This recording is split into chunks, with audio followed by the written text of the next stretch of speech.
मित्रों, doctor Ranganath Tiwari YouTube channel में आप सभी का स्वागत है।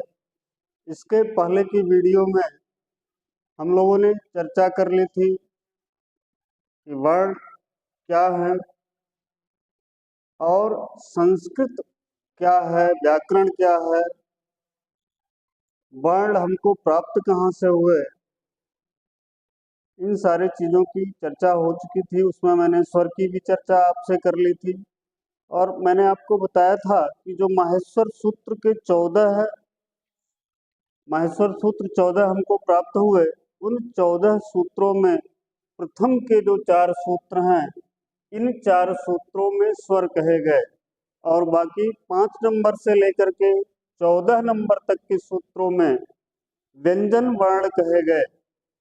अब जो प्रथम 4 सूत्र हैं, इनमें स्वर कहे गए।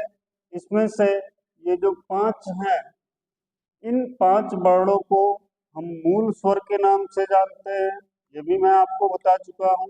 और इसके बाद के जो ये 4 स्वर हैं, इनको हम संयुक्त स्वर के नाम से जानते हैं। शेष 5 नंबर से लेकर के और 14 नंबर तक के जो सूत्र हैं, इन सूत्रों में व्यंजन वर्ण कहे गए हैं। तो मैंने आपको बताया था कि स्वर की संख्या 9 और व्यंजन वर्णों की संख्या 33 बताई गई है। इन 33 वर्णों में ये बताए गए कि व्यंजन 33 हैं और अब आगे हम आपसे ये चर्चा करेंगे कि स्वर क्या है और व्यंजन किसे कहते हैं। हम स्वर के बारे में जानेंगे। स्वर क्या होता है, स्वर की परिभाषा क्या है। जैसा कि आप देख रहे हैं, यहाँ लिखा हुआ है कि स्वर स्वयं राजन्ते इति स्वराः, जो स्वयं सुशोभित हो, जो स्वयं प्रकाशमान हो, या यूं हम कहें कि ऐसे वर्ण जिनका उच्चारण करने में किसी अन्य वर्ण की सहायता न लेनी पड़े, वह स्वर वर्ण कहे जाते हैं। स्वर वर्ण 3 प्रकार के होते हैं। पहला ह्रस्व स्वर, यह एक मात्रिक होता है, जैसे अ, ई, उ आदि। इन स्वर वर्णों का उच्चारण करने में एक मात्रा काल का समय लगता है, इसीलिए इन स्वर वर्णों को ह्रस्व स्वर के नाम से जाना जाता है। अब आप ये जानना चाहेंगे कि एक मात्रा काल क्या होता है। तो एक मात्रा काल उस समय को कहा जाता है जितने समय में हमारी पलक एक बार झपके, वह समय एक मात्रा काल कहा जाता है। तो ह्रस्व स्वरों का जो मात्रा होती है, वह एक मात्रा होती है। उसके बाद आते हैं दीर्घ स्वर। दीर्घ स्वर द्विमात्रिक होते हैं, क्योंकि इनका उच्चारण करने में 2 मात्रा काल का समय लगता है, इसलिए ये द्विमात्रिक कहे जाते हैं। इसके बाद आता है प्लुत स्वर। प्लुत स्वर त्रिमात्रिक होता है, अर्थात ऐसे स्वर वर्ण जिनका उच्चारण करने में 3 मात्रा काल या उससे अधिक का भी समय लगे, ऐसे जो स्वर होते हैं उनको प्लुत स्वर के नाम से जाना जाता है। प्लुत स्वरों का प्रयोग प्रायः वैदिक मंत्रों में अथवा संबोधन में किया जाता है, जैसे ओम, और इनको हम संख्या 3 से दर्शाते हैं। किससे दर्शाते हैं? संख्या 3। इस तरह का प्रतीक आपको मिलेगा स्वर वर्णों के जगह पे, तो आप ये जान जाएंगे कि यह इसके पूर्ववर्ती जो वर्ण है, वह वर्ण स्वर, वह जो स्वर है वह प्लुत स्वर है। इसके बाद भी स्वरों का विभाजन होता है, जिसकी चर्चा फिर हम आपको कभी करेंगे। फिर दूसरा आता है व्यंजन वर्ण। व्यंजन वर्ण क्या होता है? अन्वग भवति व्यंजनम, जो अन्वग लिखा हुआ है। अन्वग का मतलब अनु धन अच, अर्थात जो अच के बाद आए अर्थात जो अच का अनुकरण करें, ऐसे जो वर्ण होते हैं उन वर्णों को हम व्यंजन वर्ण कहते हैं।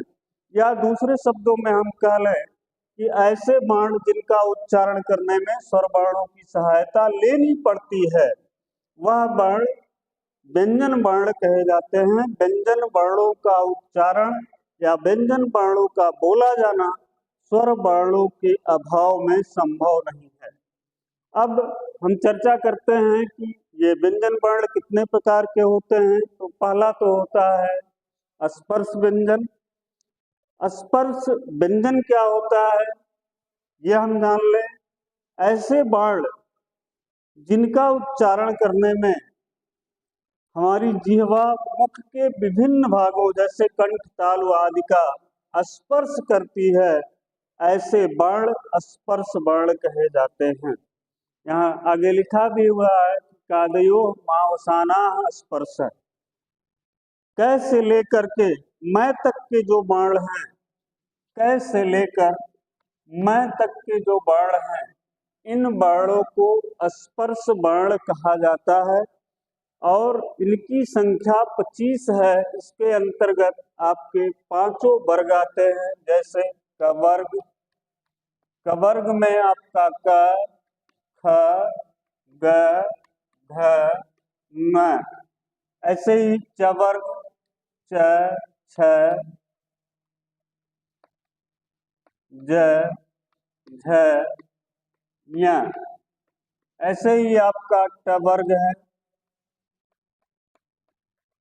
ट, ठ, ड, ढ, ड़।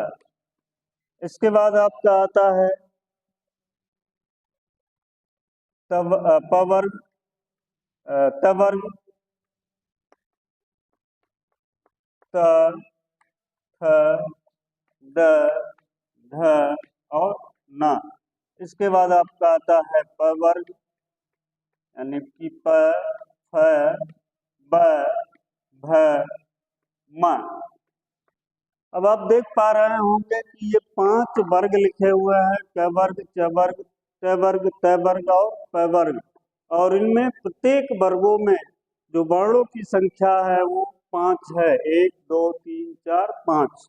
तो 5 वर्ग हो गए और प्रत्येक वर्ग में वर्णों की संख्या 5 हो गई। तो इस प्रकार जो स्पर्श व्यंजन है वह कै से लेकर के मैं तक के माने जाते हैं, अर्थात इनकी संख्या 25 मानी जाती है या 25 है।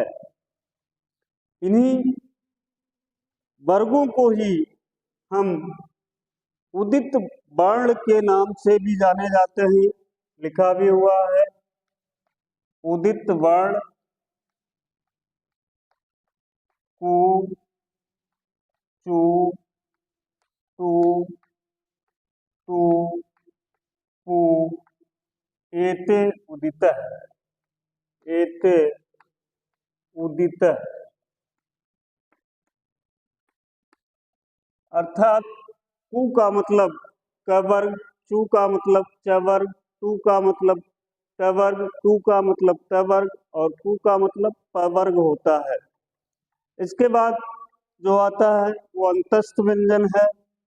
य व र ल को हम अंतस्थ व्यंजन कहते हैं। य व या यूं कह लें कि यण प्रत्याहार जो है, यण प्रत्याहार के जो वर्ण हैं यानी य, व, र और ल, ये अंतस्थ वर्ण कहे जाते हैं। तीसरे नंबर पे आता है ऊष्म वर्ण। ऊष्म वर्ण वे वर्ण कहलाते हैं जिनके उच्चारण में मुख के अंदर थोड़ी सी उष्मा या गर्माहट महसूस हो, वह ऊष्म वर्ण कहे जाते हैं।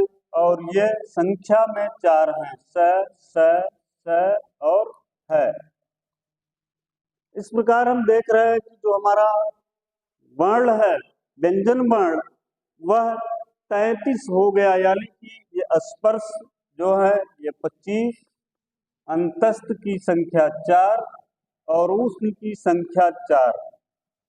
संस्कृत की वर्णमाला में मिश्रित वर्णों का कोई स्थान नहीं होता है, क्योंकि ये जो मिश्रित वर्ण में वर्ण कहे गए हैं यह वर्ण पहले ही हमारे माहेश्वर सूत्र में या हमारे संस्कृत व्याकरण की जो वर्णमाला है उसमें गिने जा चुके हैं, लेकिन हिंदी की वर्णमाला में इन वर्णों को माना जाता है, गिना जाता है।